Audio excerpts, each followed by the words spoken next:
Amber Benjamin and I moved here in July of 2005. She's originally from Papillion. I'm from Iowa, and there was an opportunity to plant a church in West Omaha. We started attending the Water's Edge right from the get-go because we were part of Faith Westwood. We started going to Faith Westwood when we were married, and then when Craig came and started the second campus at Russell Middle School, we went there then, so since the beginning. Andy and I have been going to the Water's Edge since the early days of Russell Middle School, so it was back at the beginning we started coming. So we were both 13 years old when we started going to the Water's Edge. We didn't know each other at the time, but we got to know each other going to the Water's Edge. My mom went to Faith Westwood, so I was baptized at Millard West, and then I've always just been a member since then. We could not have done this without the vision and generosity of our parent church, Faith Westwood. But it's never been easy. I remember the night of our first house church in the fall of 2005. I thought to myself, I don't know what I'm doing. We got a call from Craig, and he wanted to know if we would host a house church in our basement. So there were 10 kids, couples, adults, 20 young adults, and Craig. So we would just set up 21 chairs in our basement, and then we would greet everybody as they came in on Monday nights, and Debbie and I would sit upstairs and watch Monday Night Football while they were downstairs meeting. I remember it's almost impossible to find a place to launch worship. But one lesson I have learned over the last 2 decades is that God always provides. Well, I've been part of this church since the beginning, actually, and actually a little bit before. I helped Craig. He and I went around and looked at Millard Public Schools to find a place to have church. During our first year, Benjamin was 5 and David was on the way. And I remember Jesus talking about how there is a special place in God's kingdom for children. I cannot imagine a better place for the kids to grow up. I think we knew pretty quickly when we started. I felt very welcome when we started. It was a church that really accepted all of us. We had a daughter who was in a walker at the time, and we felt like she felt right at home and got excited to come to the church. Growing up in the Water's Edge was basically like having another family. Every single Sunday I'd walk in and people would show their support to me, whether it was the highs or the lows. People would ask me about my week, about baseball, about other activities I was involved in. I don't know if there's a phrase that has been repeated more over the last 20 years than "we most look like Jesus when we serve." Before we even launched worship, we were visiting nursing homes and painting maps on school playgrounds and collecting food and doing whatever we could do to love people into a relationship with Jesus. Service opportunities have always been something I've been drawn to. I really love the way the Water's Edge serves the community and tries to help people in need. I love that Water's Edge serves the community like Jesus, and I feel like the resources are really put towards serving the community. There's a popular song on the radio these days called I Had Some Help. This could not be more true at the Water's Edge. The solidarity and friendships and community here is absolutely amazing. A bunch of people believing we can become more together than we could become separately. I think the non-band activities, the people, getting involved in small groups, getting involved in volunteer efforts, it was just a pleasure. I think God has continued to show himself to us through the people, through the relationships that we've made in church, in our house church. Our closest friends are people from the Water's Edge. I love coming in on Sunday mornings and just the hustle bustle, and everybody's so glad to see each other, and the kids are happy to be here. Little guys are just running from here for those donuts, and you gotta have that donut before Sunday school. I love the community that we have. I love the fact that I can drive by once a week and see somebody there no matter what day it is.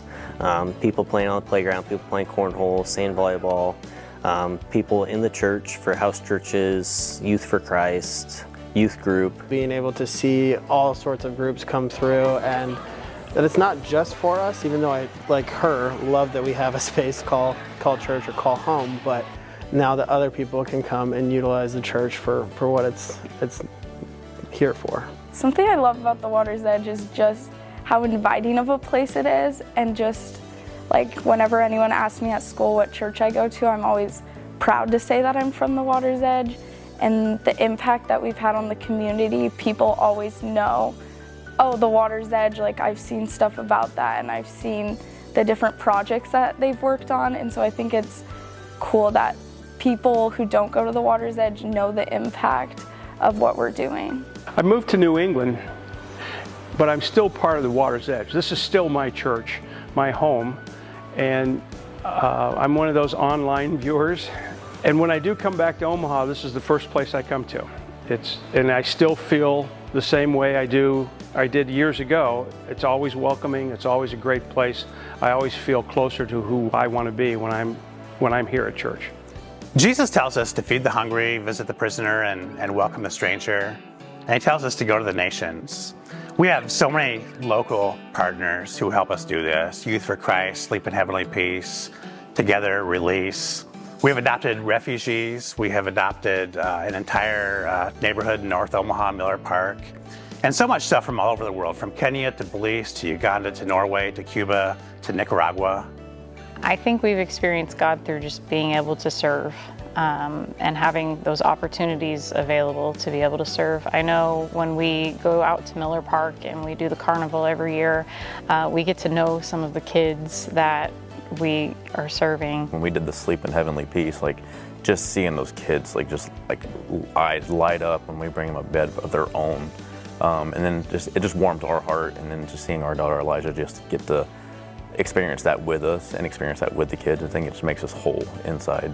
Well, I used to go on the Belize mission trip when Rick Schmidt was organizing that, and just fell in love with it. And when he needed to step aside, I didn't want to see the trip go away, and so I started helping with that trip. I also wanted to find some additional need and really be able to serve in another way, and had been talking to some medical professionals about the needs in Africa, and wanted to see if there was a way that we could help there as well. It's in the involvement when you interact with people really that are outside the church.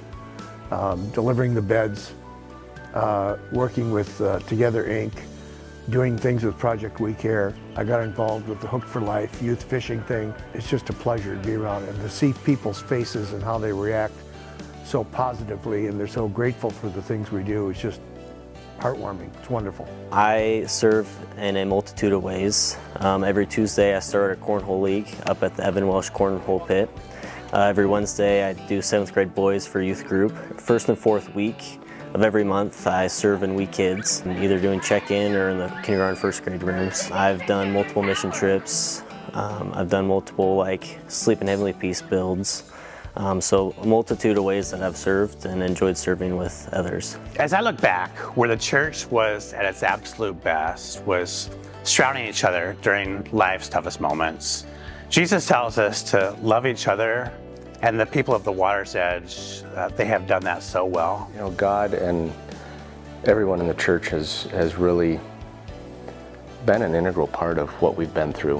When we lost Blake, you know, I was thinking about things, and when you think about footprints in the sand, you know, it says when the times when there was only one set of footprints, that's when I was carrying you. And throughout that journey, obviously God was carrying us, but there's times I know that if we would have looked down, we would have seen hundreds of footprints, because it wouldn't have been just God carrying us, it would have been our entire church that had us on their shoulders and wasn't walking with us, but was carrying us through those times. People have been there for us. Scott's cancer, many ways. We knew that people were praying for not only Scott, but for our family as he went through that process, but also that we hope that we have been giving to others when they are in need as well. I would have never guessed in 2005 that we would have people all over the country and even all over the world worshiping with us. Churches were passing out cassette tapes and CDs of previous week's sermons at the time.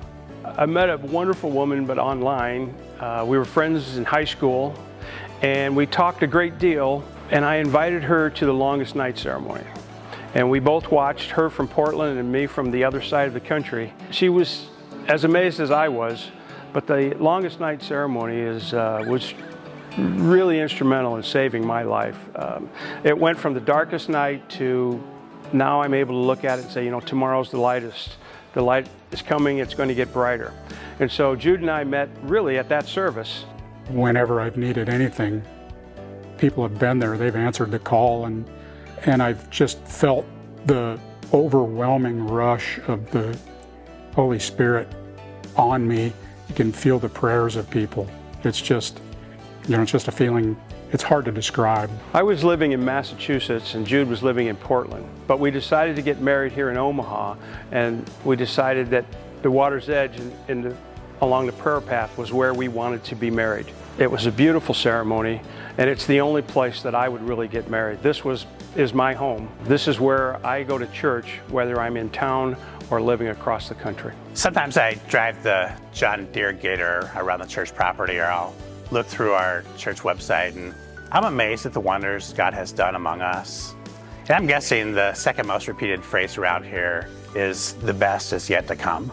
I've walked the prayer path, but I've not walked it alone, just with the kids, and that was beautiful, just being at the top of the hill, looking down at the church and looking at the grounds and seeing everything that it's done. I can just imagine what could happen, and I just continue to dream that the more people get to try the water's edge and stick around and become part of our family. I think a big thing is just continuing to invest in the younger generations, just like I know the people who've donated and served and throughout my growing up, and I think that would be cool to just see as more people come in and more kids go through the different years that they're supported and feel loved just like I have been. It's that continued growth and bringing, God's kingdom to the community.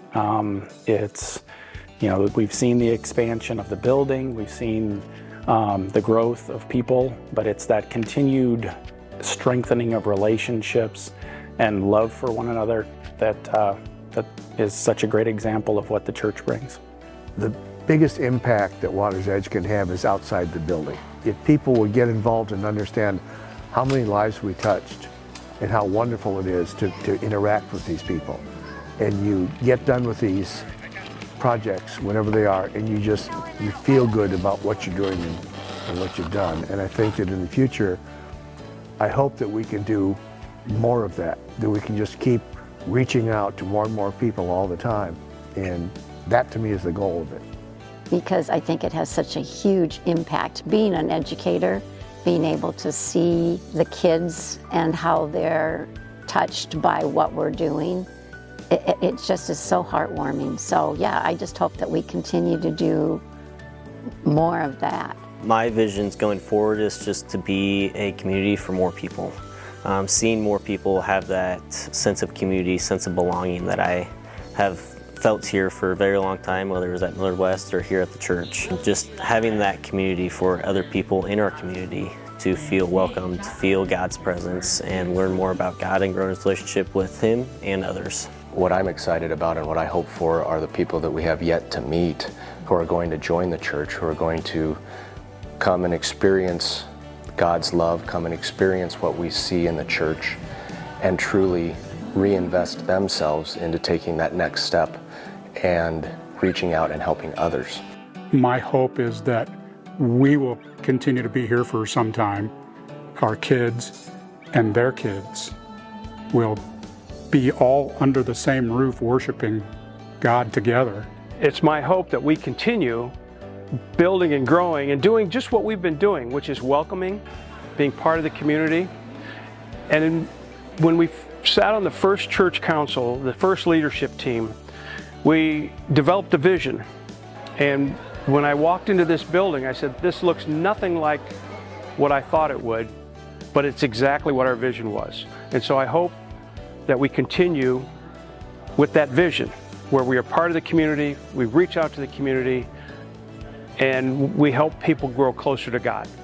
I think we are so blessed with the pastors and the leadership at this church. And I personally can tell you, I can walk out every Sunday and I swear they're talking to me. I don't know why, but they do. And I love that.